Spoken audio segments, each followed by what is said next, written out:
जब पुरुष 2 विवाह कर सकता है, 4 विवाह कर सकता है, तो स्त्री के पति मर जाने पर वो दूसरा विवाह, तीसरा विवाह क्यों नहीं कर सकती? क्यों?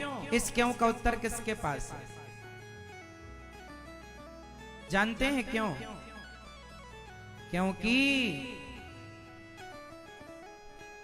क्योंकि पुरुष को अपनी पत्नी के मर जाने पर शायद किसी दूसरी स्त्री की जरूरत हो, पर स्त्री ऐसी होती है, यदि पुरुष के प्रेम और स्त्री के प्रेम को यदि तराजू में रखा जाए तो इतिहास उठाकर देख लेना, पत्नी के अतिरिक्त भी वो दूसरी पत्नियां ले आता था। पहले के राजा महाराजा 4-4, 6-6 पत्नियां रखते थे, पर किसी नारी के बारे में, द्रौपदी के अतिरिक्त वो 5 कन्याओं में है, इसलिए किसी के बारे में आपने ना सुना होगा कि उसने दूसरा तीसरा पुरुष रखा।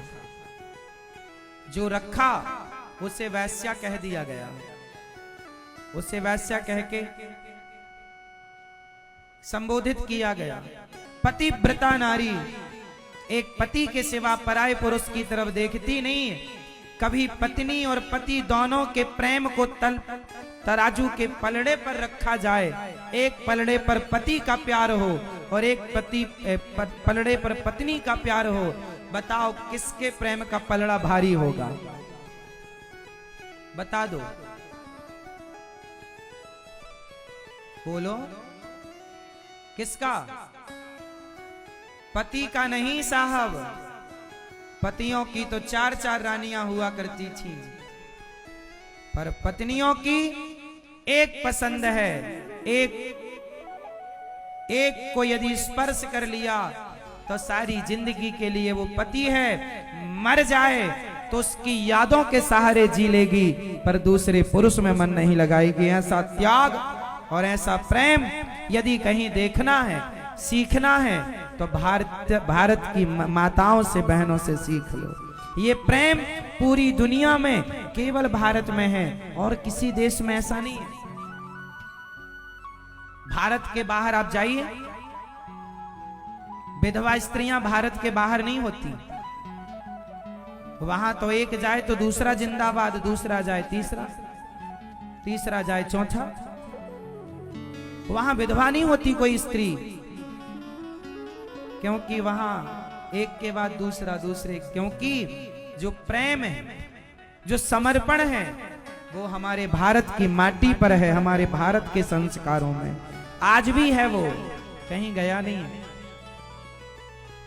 इसलिए पुरुष की अपेक्षा स्त्री का प्रेम ज्यादा होता है, पुरुष की अपेक्षा स्त्री का समर्पण ज्यादा होता है। इसलिए पुरुषों को स्त्रियों का सम्मान ज्यादा करना चाहिए,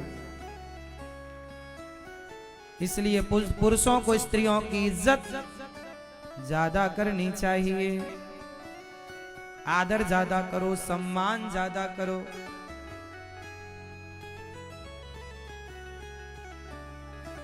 स्त्री अपने पति से प्रसन्न रहती है। यदि मैं सामान्य बातें भी करूं तो स्त्री अपने पति से संतुष्ट होती है, संतुष्ट रहती है, जबकि पुरुष यदि एक से संतुष्ट होते तो दूसरी, तीसरी, चौथी लाने की जरूरत क्या थी? इतिहास बता रहा है कि पुरुष संतुष्ट नहीं होता, और इतिहास बता रहा है कि स्त्री सदा से संतुष्ट रही है, सदा से प्रसन्न रही है। वो अपने एक के सिवा दूसरे को कभी नहीं देखा। ये नारियों का चरित्र रहा। इसलिए पुरुष को भी चरित्र, इसलिए इस परंपरा को भगवान राम ने मिटाने की कोशिश की। राम जी के पिता की भी रानियां 3 थी, पर राम जी की रानी दूसरी क्यों नहीं? राम चाहते तो दूसरा, तीसरा, चौथा विवाह कर लेते, नहीं किया। राम जी ने कहा एक पत्नी व्रता बनो। फिर आप ये आरोप कहीं भगवान श्री कृष्ण पर ना लगा दें, इसलिए मैं आपको स्पष्ट कर दूं कि भगवान श्री कृष्ण ने जो 16,108 विवाह किए, वह विवाह जो भगवान को पाना कौन नहीं चाहेगा। हर युग की स्त्रियां जो कृष्ण को पति के रूप में चाहती थीं, उन्हें भगवान ने द्वापर में पत्नी बनाकर उन भक्तों की इच्छा पूरी की। वो भगवान हैं, उन्हें अपने इंसान से तुलना ना करो। इसलिए भगवान को भगवान रहने दो, उन्हें इंसान ना बनाओ। हम बातें इंसान की कर रहे हैं। तो एक पत्नी व्रता, इसलिए हमारे सनातन धर्म में एक पत्नी की व्यवस्था है। 2 और 3 की जरूरत नहीं है। इसलिए नारी को चाहिए कि वो पति की सेवा करे, पति को चाहिए कि वो नारी का आदर करे, और अपने पति पत्नी में रहकर आप धीरे धीरे सबसे मन हटाओ, भोगों से मन हटाओ, और दोनों जन भगवान कृष्ण के चरणों में मन, भगवान के प्रभु के चरणों में मन लगाओ। जब भगवान में मन लगेगा तब कल्याण होगा। इसलिए नारी निंदा ना करो, नारी नर की खान, नारी ने पैदा किए राम कृष्ण हनुमान।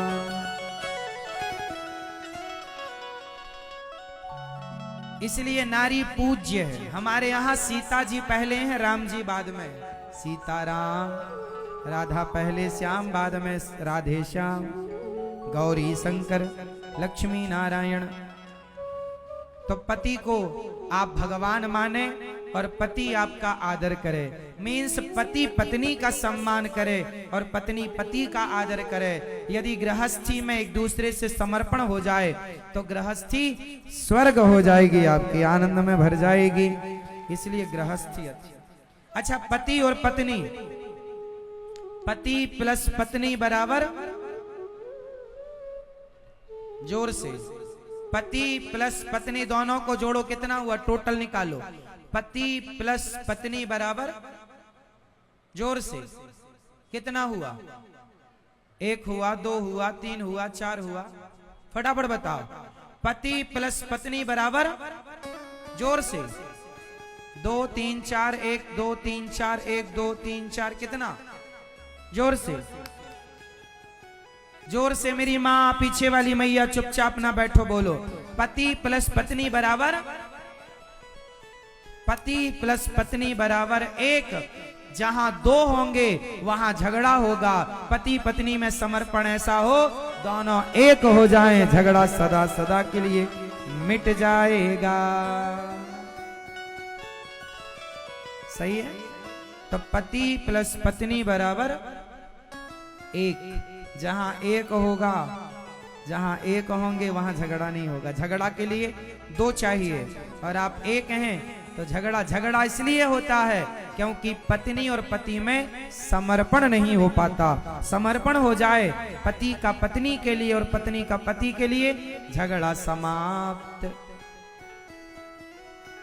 बोलो राधे राधे। मैया सही है? तो आप लोग 2 हैं कि 1 हैं? सही? अच्छा, जिनके पति नहीं हैं, अब वो क्या करें महाराज? जब तुम्हारे पति नहीं हैं तो परमेश्वर को ही अपना पति मान लो, क्योंकि वो सबके तुम हो एक अगोचर, सबके प्राण पति, स्वामी सबके प्राणपति। किस विधि मिला हूँ दया में, तुमको मैं कुमति। ओम जय जगदीश हरे।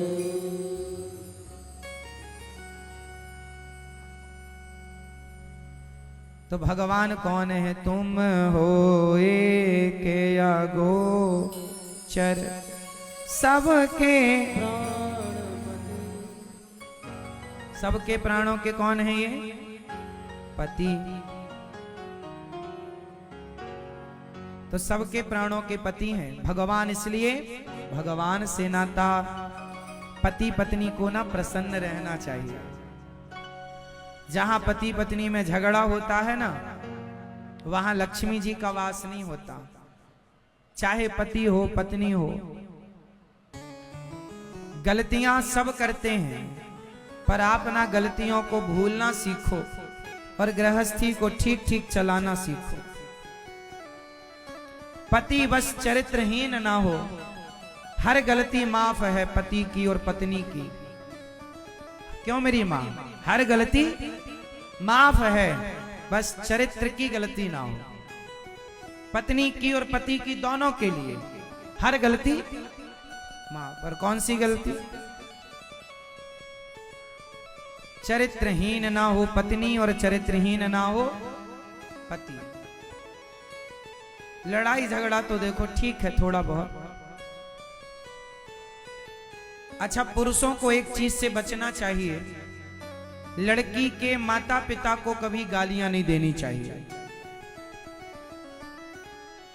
पुरुष लोग क्या करते हैं, तेरा तो बाप भी ऐसे ही था, तेरी तो माँ भी ऐसे ही। लड़की बुरा मान जाती है, मतलब पत्नी बुरा, अरे आप हमारे बाप तक चले गए, माँ तक चले गए। फिर वो क्या कहती है, अच्छा तुम्हारे माँ बाप की भी तो हमको ही सेवा करनी है। फिर वो बुढ़िया का, जब तुम्हें सम्मान नहीं। अच्छा एक बात और है, यहां बात सही है कि सम्मान देने से सम्मान मिलता है।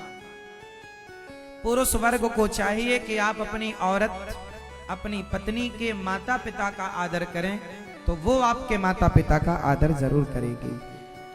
भाई व्यवस्थाएं तो यही है। अब कोई ना करे फिर भी, तो फिर वो महामूर्ख है। सही है?